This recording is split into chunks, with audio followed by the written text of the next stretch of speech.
Salut à tous! Aujourd'hui on se retrouve pour une nouvelle vidéo sur le Gézo. Alors qu'est-ce que le Gézo? Souvent quand on débute, on ne sait pas trop à quoi ça sert, on se retrouve dans le rayon du magasin à se demander si on doit en acheter ou pas. Le Gézo, qu'est-ce que c'est? C'est un enduit qui sert à rendre la surface des toiles plus lisse, plus adhérente, tout en réduisant l'absorption en fait de la peinture par le support. À quoi ça sert? Donc en fait le Gézo c'est une sous-couche entre guillemets qui permet de préparer le support. Ça va permettre de combler les aspérités de la toile. Donc là par exemple j'ai une toile en coton. Donc c'est vrai que souvent sur les toiles en coton on va souvent avoir du grain. En fait c'est ces petites marques qu'on voit sur la toile. Et donc voilà, surtout si on utilise de la peinture qui est assez diluée avec de l'eau ou en fine couche, en fait une fois que ça sèche on va vraiment voir ce grain. Et donc ça peut être assez peu esthétique. Après voilà, c'est une question de goût mais personnellement j'aime pas trop.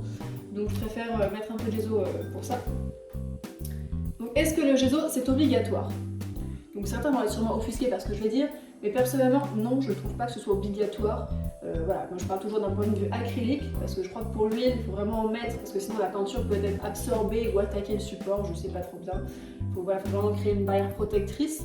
Mais voilà, je ne peins pas à l'huile, donc je vais laisser ces explications professionnelles de l'huile. Je vais me concentrer sur l'acrylique. Donc en fait ça dépend vraiment de ce qu'on veut faire. En fait si on utilise une peinture épaisse ou si on met beaucoup de couches de peinture, ça va pas forcément être obligatoire parce que de la peinture d'elle-même va créer voilà, ce côté lisse et en fait en épaisseur on va plus voir le grain de la toile. Donc ça va dépendre aussi de notre support. Je sais que certaines toiles sont déjà préparées avec du Gézo, donc en général c'est marqué sur l'emballage. Et aussi voilà, si on utilise des supports en bois, et ben, il faut mieux mettre du Gézo pour les aspérités, problèmes de couleur, etc. C'est bien mieux. Personnellement, j'en mets en général, voilà, c'est pas toujours le cas, mais j'en mets les 3/4 du temps, même si je trouve ça très chiant à mettre. Franchement, je suis pas du tout une fan du Gézo, dans le sens où je trouve ça long. Et en fait, moi qui suis assez impatiente, ça m'énerve de devoir mettre du Gézo avant de peindre. Donc pour les gens qui sont un peu comme moi, je vous conseille de préparer des toiles à l'avance. Parce que le Gézo ça prend du temps à appliquer, en plus il y a plusieurs étapes, il y a le séchage, le ponçage, je vous expliquerai ça par la suite. Et donc ça va vraiment être un frein et nous couper en fait de notre élan de créativité, notre élan d'envie de peindre. Donc voilà, moi je vous conseille de faire des petites sessions de Gézo entre guillemets, donc de préparer plusieurs toiles, comme ça une fois qu'on veut peindre, on a juste à sortir nos pinceaux, nos tubes de peinture et c'est parti, nos toiles sont déjà prêtes. Donc pour résumer, non c'est pas obligatoire, mais c'est quand même un produit qui reste pas très cher, donc faut quand même en acheter et essayer par vous-même voilà, ce que vous en pensez. Là par exemple, je sais que j'ai 500 ml, j'ai payé ça à 5,79 €. Oui, en général c'est autour des 10 € le litre. Donc bon voilà, là j'en ai quand même encore beaucoup et j'ai fait déjà plusieurs toiles avec, donc c'est un produit qui reste assez abordable, qui reste moins cher que du vernis ou autre par exemple. Alors, comment appliquer son Gézo? Donc, on a plusieurs méthodes. Donc, soit on utilise un spalter. Donc, moi personnellement, j'ai un spalter que j'utilise presque que pour ça. Alors, en général, on dit qu'il faut utiliser un spalter spécial pour le Gézo parce que ça peut abîmer les poils des pinceaux, etc. Bon, moi j'ai ce spalter là. Alors, je sais, c'est un spalter de magasin, de bâtiment. C'est pour peindre les murs, logiquement. Mais ça marche bien. Et voilà, moi j'ai quand même une démarche qui est de peindre sans se ruiner, surtout sur des débutants. Voilà, c'est vraiment ce que j'essaie de transmettre avec mes vidéos aussi. Donc ça sert à rien d'avoir le spalter à 50 € voilà, au début, il faut faire avec ce qu'on a, avec les outils qu'on a à la maison. Du moins du temps de voir si la peinture ça nous plaît vraiment, et là on aura le temps d'acheter du matériel un peu mieux. Mais voilà, moi j'utilise en général ça marche très bien. On peut également l'appliquer au rouleau. Un petit rouleau comme ça, bon il n'est pas très propre là, mais un petit rouleau comme ça. Qui apparemment, voilà, je n'ai pas encore essayé, je vais peut-être essayer maintenant d'ailleurs. Alors, comment faire pour appliquer du Gézo? Certaines personnes vont tremper directement le pinceau dans le Gézo.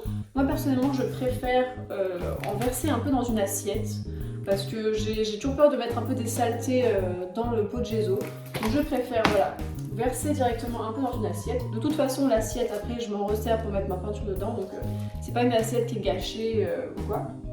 Donc, je vais verser un peu de Gézo. Oula, j'y suis allée un peu fort, mais bon, c'est pas grave, j'ai plusieurs toiles à faire, donc ça devrait être bon. Alors, donc l'application du Gézo au pinceau. Donc, je vais prendre un peu de Gézo et je vais venir en fait étaler comme de la peinture en fait, comme un fond. Donc, il vaut mieux quand même appliquer le Gézo en fine couche Voilà, c'est vrai que de toute façon on va en mettre plusieurs, donc vaut mieux mettre en une couche, ça sera plus simple à poncer après.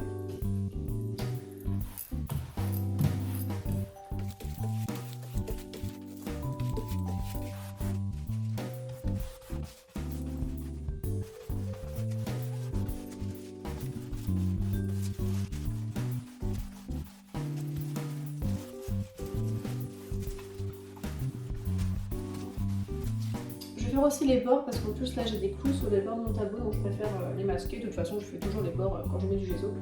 Tant qu'à faire, autant mettre partout.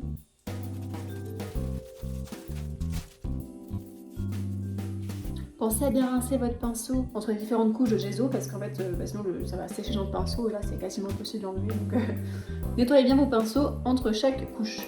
Donc le gesso ça met environ 30 minutes à 1 heure à sécher. Donc ça dépend bien sûr de l'épaisseur qu'on a mis. Hein. Là je vais attendre 30 minutes et puis voire 1 heure et puis je reviendrai vérifier ça.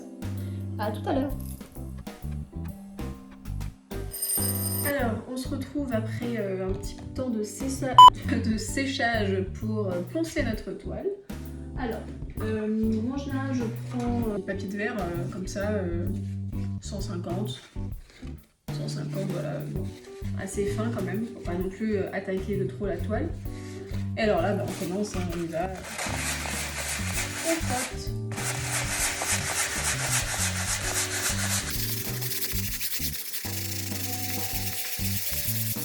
Donc ce ponçage, en fait, ça va vraiment servir à lisser les irrégularités dues au pinceau. Il faut quand même faire attention à ne pas attaquer la toile, hein, pas faire de trous dans la toile, surtout sur les bords. Parce que on a tendance des fois à frotter un peu trop fort et du coup ça peut faire des mini trous dans la toile. Donc faites attention, mais bon, faut quand même un peu frotter partout justement pour avoir ce côté très lisse. Et on voit quand même qu'il y a de la poussière en fait quand on frotte, donc ça faut un peu souffler dessus avant de peindre bien sûr.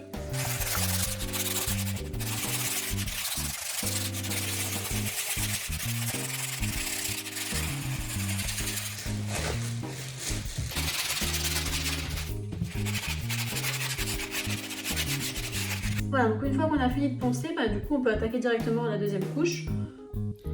Donc là en fait je vais essayer de comparer justement les deux applications, donc au pinceau et au rouleau. Alors, je trempe dans le gesso.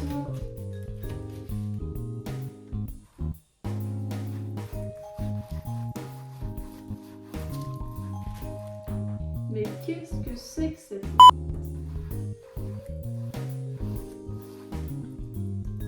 Alors, pour cette première expérience au rouleau, je suis assez étonnée parce que ça me fait un effet gravier. Je sais pas si vous le voyez vraiment là sur... Oui, voilà, on le voit. Alors, moi jusque là j'utilise un pinceau. Là c'est vrai que c'est assez surprenant de le faire au rouleau. Je vais quand même essayer de continuer. Après je me dis que ça peut faire un effet, pourquoi pas. Donc à voir. Mais je suis pas convaincue là.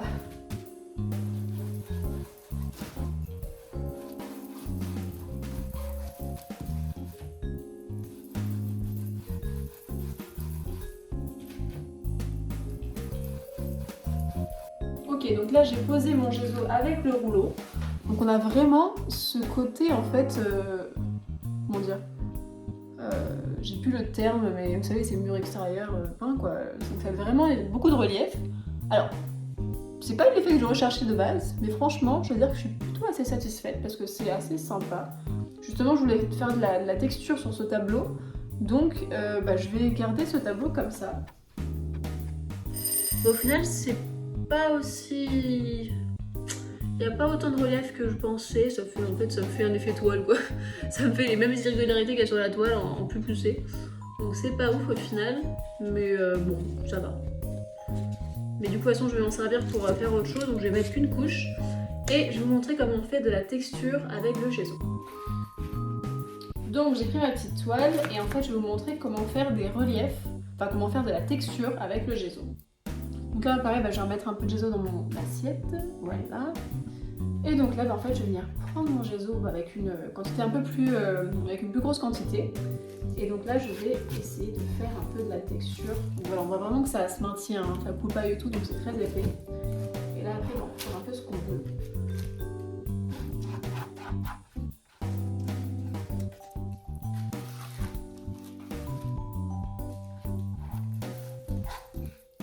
Donc Donc là vraiment j'ai utilisé le Gesso tout simplement sans sable ni rien.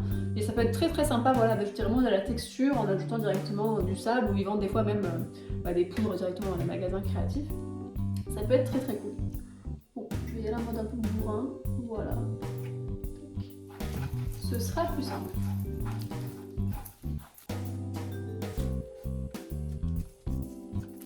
Pour ajouter encore plus de texture, ce qui peut vraiment être sympa, c'est en fait de prendre un petit morceau de plastique. Donc par exemple là j'ai pris en fait l'emballage de mon autre toile. Et en fait venir directement tamponner notre Gesso qui est pas sec, pour vraiment apporter un côté très structuré, avec beaucoup de relief, qui peut vraiment être très joli.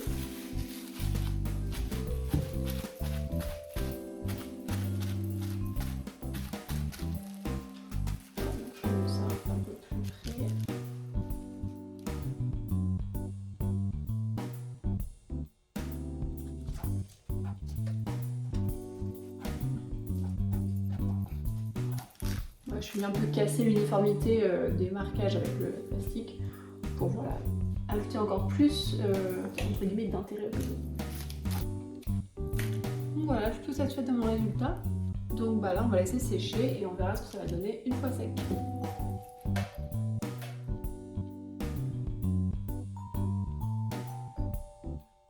Merci d'avoir regardé cette vidéo. Si elle t'a plu, n'hésite pas à mettre un pouce bleu juste en dessous, et également à t'abonner et à activer les notifications pour recevoir toutes mes futures vidéos. Il y a plein de choses qui vont arriver, j'en dis pas plus pour le moment.